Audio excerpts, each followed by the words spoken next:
yendim Serhat. Bir gece bile olsa karın beni... Anne, Berrak ve Can her ikisini de iki paralık etti. anne karışma. Anne karışma hak etti.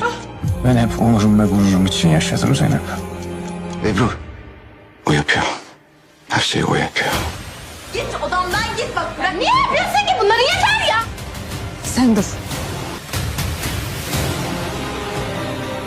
Hayır. Kızım, evet tamam. Sana zarar vermesini istemedim.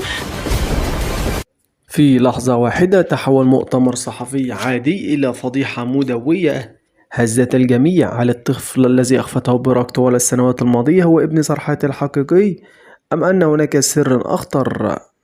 تنفجر الأحداث بقوة في مسلسل الورود والذنوب بعد أن يجد سرحات نفسه فجأة وسط العاصفة من الأسئلة الصادمة أمام وسائل الإعلان.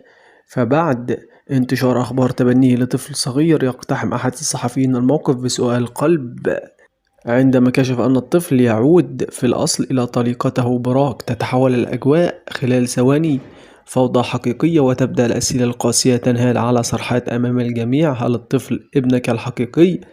وهل تعرضت للخيانة من زوجتك السابقة؟ ومن هو والد الطفل الحقيقي؟